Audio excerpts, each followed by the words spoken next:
यदि आप 10 के विद्यार्थी हो, साइंस पढ़ रहे हो और टाइम बहुत ज़्यादा निकल गया है, तो आज मैं आप लोगों को जो बता दूँ, इसको अगर 6 महीने जो लास्ट के अब 6 महीने 3 महीने 2 महीने बचे हैं, पेपर में कम से कम कुछ नहीं पढ़े हो साइंस में, तो कम से कम इसको ज़रूर पढ़ के जाना। अगर आप इसको पढ़ के जा रहे हो तो आपको 100 में से 95-90 नंबर से कोई नहीं रोक सकता।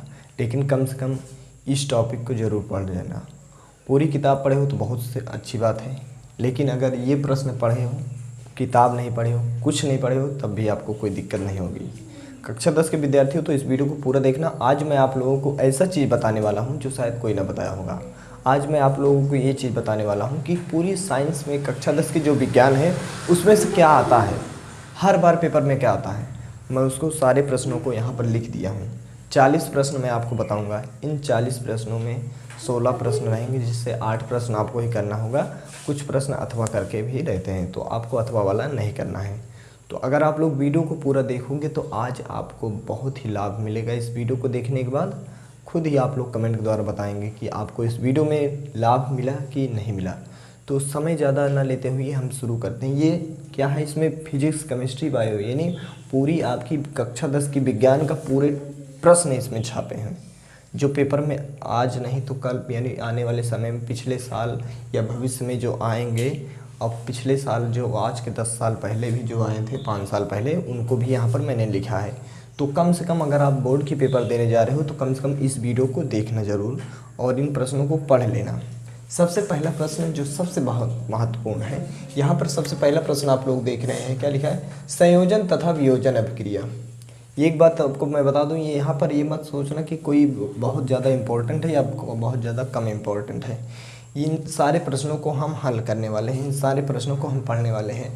तो यहाँ पर मैं आपको यही बताना चाहता हूँ कि कौन कौन से प्रश्न आएंगे। सारे प्रश्न महत्वपूर्ण हैं, इन प्रश्नों को आपको पढ़ना जरूर है।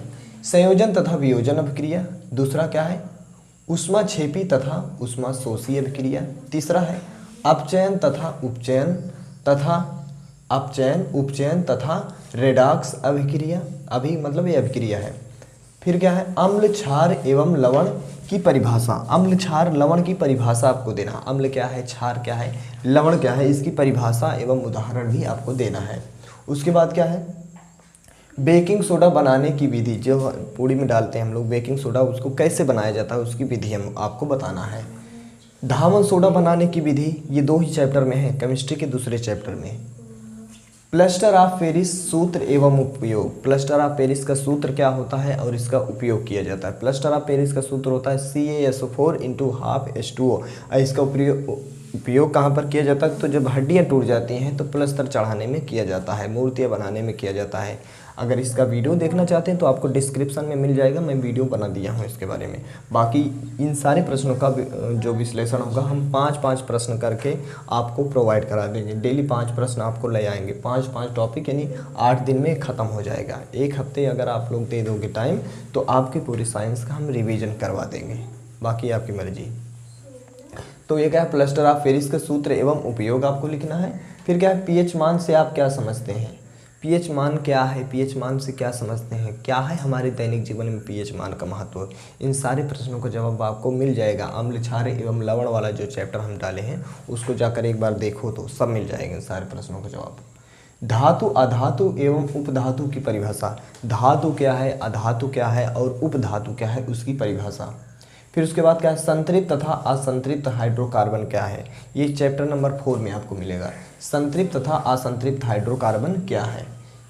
सजातीय श्रेणी पर टिप्पणी करें। टिप्पणी बहुत जब बार आता है पेपर में, 100% जान लीजिए, टिप्पणियों पर तो आते हैं प्रश्न। खनिज तथा अयस्क में अंतर क्या है। खनिज क्या है, अयस्क क्या है। जो जमीन के अंदर से खोद के निकाला जाता है, खोद के निकाल दिए तो क्या हो गया, खनिज हो गया, और जिसको शुद्ध करना आसान हो जाता है वो अयस्क होता है। ठीक है, जैसे लोहे के अयस्क हेमेटाइट, मैग्नेटाइट, सिडराइट। कापर के अयस्क क्या है, कापर ग्लास, कापर सल्फाइड। तो ये क्या है, अयस्क होते हैं। तो यहाँ पर आपको बताना क्या, खनिज तथा अयस्क में अंतर।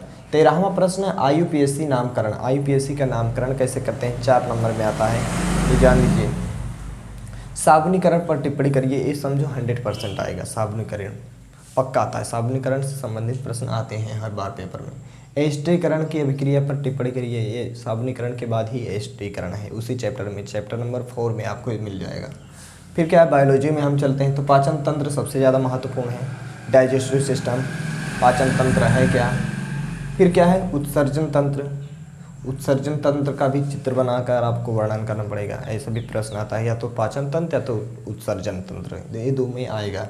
हृदय का सचित्र वर्णन, हृदय के बाह्य वर्णन करना है, हृदय का सचित्र वर्णन, ठीक। फिर उसके बाद क्या है, नेफ्रॉन पर सचित्र वर्णन, नेफ्रॉन का भी आपको सचित्र वर्णन करना है। लैंगिक तथा अलैंगिक जनन पर टिप्पणी करना है। लैंगिक जनन है क्या, अलैंगिक जनन क्या है, जितना आपको समझ में सब पढ़ लेना। लैंगिक और अलैंगिक जनन क्या है। स्वपरागण तथा परपरागण में क्या अंतर है, इसका अंतर बताना। पी 2020 में आया था प्रश्न, 2022 में आया था, ठीक। पुष्प की संरचना का वर्णन करना है। पुष्प की संरचना कैसे होती है, ये इंटरव्यू में मिल जाता है। तो पुष्प की संरचना क्या है आपको बताना है, चित्र बनाकर इसको समझाना है आपको बढ़िया से। लिंग निर्धारण की प्रक्रिया को आपको समझाना है। जीव जन्म कैसे करते हैं उस वाले चैप्टर में आपको मिल जाएगा लिंग निर्धारण। मेंडल की अनुवांशिकता के नियम, मेंडल के जो अनुवांशिक, उन्होंने क्या बताया था अनुवांशिकता, कैसे हम लोग छोटे ही रहते हैं, क्यों हम लोग लंबे हो जाते हैं, कि हम लोग बौने रहते हैं, क्यों हम लोग काले होते हैं, गोरे होते हैं। पेड़ के पौधे, झुर्रीदार मटर के पौधे पर इन्होंने मेंडल जी ने किया है। तो ये हर बार आता है पेपर में, जरूर अब इसको देख लेना। 24वां नंबर क्या है, मेंडल के अनुवांशिकता के नियम। 25वां प्रश्न क्या है, एक संकर तथा द्विसंकरण क्या है, एक संकरण तथा द्विसंकरण क्या है, ये 25वां नंबर प्रश्न है। 26वां प्रश्न क्या है, लिंग निर्धारण करना है। 26वां नंबर प्रश्न क्या है, लिंग निर्धारण, ठीक। ये 2 बार मैं लिख दिया, देखिए लिंग निर्धारण, लिंग निर्धारण, ये 2 बार हो गया। तो इस पर देखिए यहाँ प्रश्न क्या है, लिंग निर्धारण की प्रक्रिया करना बताना है, और यहाँ पर बताना है लिंग निर्धारण पर टिप्पणी करना है, ठीक है, कंफ्यूज मत होना।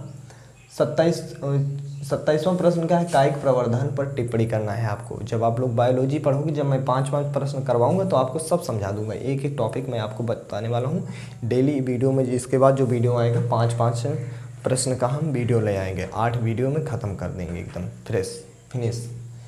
गर्भ निरोधक की विभिन्न विधियाँ क्या हैं, गर्भ निरोधक की विधियाँ क्या हैं, कैसे गर्भपात कराया जाता है या गर्भ में ना हो बच्चे, तो उसको क्या गर्भ निरोधक का विधियाँ क्या है ये बताना है आपको। प्रकाश के प्रवर्तन, प्रकाश का प्रवर्तन के नियम क्या है, 2 नियम हैं, उसको आपको चर्चा करना होगा, ठीक। अवतल तथा उत्तल दर्पण से प्रतिबिंब कैसे बनता है, ये भी आपको आ सकता है पेपर में, हर बार आते हैं ये इससे।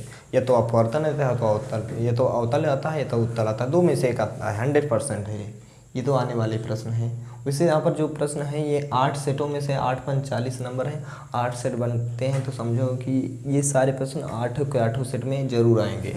अगर 8 सेट ले लोगे तो 40 के प्रश्न आपको मिल ही जाएंगे, ठीक। फिर क्या है यहाँ पर, प्रकाश के अपवर्तन का नियम लिखना है। प्रकाश के अपवर्तन के नियम क्या है, ये भी 2 नियम है, इसको लिख लेना है। अवतल तथा उत्तल लेंस, यहाँ पर देखिए दर्पण था ना, ये देखिए ये दर्पण है, ये क्या लेंस, ये मत सोचना कि ये दोनों एक ही है। यहाँ पर देखिए दर्पण लिखा है, ये लेंस से लिखा है, लेंस अलग होता है, दर्पण अलग होता है, ठीक है। अवतल तथा उत्तल लेंस के प्रतिबिंब का निर्माण कैसे होता है ये बताना आपको। लेंस की क्षमता पर टिप्पणी करना है, लेंस की क्षमता है क्या, उस पर टिप्पणी करना है। आँख की समंजन क्षमता, हमारी आँख कितनी दूर तक देख सकती है, हमारी आँख कितनी पास तक देख सकती है, इसकी समंजन क्षमता पर हमें टिप्पणी करना है, पेपर में आ सकता है। दूर एवं निकट दृष्टि दोष का कारण, क्या कारण होता है कि कोई वस्तु हमें दूर से दूर दिखाई देती, क्या कारण होता है पास में दिखाई देती है लेकिन दूर नहीं दिखाई देती, तो ये दृष्टि के दोष के कारण क्या है और इसका निवारण कैसे किया जा सकता है, तो ये आप लोग पढ़ के जाइएगा, बहुत महत्वपूर्ण, ये तो पक्का ये भी है, ये 100% में है कि आएगा, 2 में से एक आएगा, निकट दृष्टि दोष या दूर दृष्टि दोष, एक आ जाता है। ओम के नियम क्या है, ये भी बहुत महत्वपूर्ण है, सबसे महत्वपूर्ण फिजिक्स में ये है ओम का नियम, ठीक। विभव तथा विभवांतर पर टिप्पणी करना है आपको, विभव क्या है और विभवांतर क्या है, इस पर आपको टिप्पणी करना है। फिर क्या है, चुंबकीय बल रेखाओं पर एक टिप्पणी करना है, चुंबकीय बल रेखाएं, चुंबकीय बल कैसे कार्य करते हैं उस पर आपको टिप्पणी करना है। फ्लेमिंग के दाएं हाथ का नियम, फ्लेमिंग के दाएं हाथ का नियम, फ्लेमिंग के बाएं हाथ का नियम, ये 2 है, एक दोनों में से 50-50% चांस है, एक सेट में आ जाएगा फ्लेमिंग के दाएं हाथ का नियम, एक सेट में आ जाएगा फ्लेमिंग के बाएं हाथ का नियम। एक ही सेट में दोनों प्रश्न नहीं रहेंगे। किसी सेट में रहेगा फ्लेमिंग के दाएं हाथ का नियम, तो किसी सेट में रहेगा फ्लेमिंग के बाएं हाथ का नियम। तो ये 40 प्रश्न आपको सामने जो हैं, इस 40 प्रश्नों को अगर आप हल कर लोगे तो ये जानता हूँ मैं, आपको गारंटी दिलाता हूँ कि अगर ये 40 प्रश्नों को आप पढ़ के जाओगे तो आपको कम से कम 100 में से 90 नंबर कोई नहीं रोक सकता, अगर अच्छे से आप पढ़ लोगे तो। बाकी 100 में 100 भी हो सकता है, वो आपकी मेहनत पर काम देता है। ठीक, तो अगर आपको इन सारे प्रश्नों का विश्लेषण आपको देखना है तो मैं यहाँ तक का ये जो लिखा है प्लस 2 पी मान से आप क्या समझते हैं, 8वें नंबर का प्रश्न तक हम 2 चैप्टर पढ़ा दिए हैं आपको, अम्ल क्षार लवण और धातु रासायनिक अभिक्रिया और समीकरण। पहला और दूसरा चैप्टर तो हम पढ़ा दिए हैं, लेकिन अब आगे क्या करेंगे, हम डेली 5-5 प्रश्न, जैसे 1, 2, 3, 4 और 5 प्रश्नों का हम एक ले आएंगे एपिसोड। 5-5 प्रश्नों को आपको हल करवाएंगे और आपको यहाँ पर पूरा सिलेबस ख़त्म करवा देंगे। तो अगर आपको ट्रस्ट हो तो आप लोग वीडियो को देखिएगा, और अगर आप लोगों को इसका सारा जवाब चाहिए तो सेशन को शेयर कर दीजिएगा और चैनल को सब्सक्राइब कर दीजिएगा, जिससे आपको जितना भी इसमें का हम ले आए आगे आपको मिलता रहे। तो चलो, अब आप लोग कमेंट करके बताइए कि ये आपके लिए यूजफुल था कि नहीं था। आप इसमें से कितने प्रश्न को पढ़ चुके हैं पहले से। अगर आप लोग इसको पूरा पढ़ चुके हैं तो बहुत अच्छा, नहीं पढ़े हो तो अभी बताइएगा। 5-5 प्रश्नों को हम हल करवाएंगे। एक कक्षा 10 के जो विद्यार्थी हैं खाली उन्हीं के लिए है और किसी के लिए नहीं है। ठीक, तो कल हम मिलेंगे 5-5 प्रश्नों की श्रृंखला के साथ।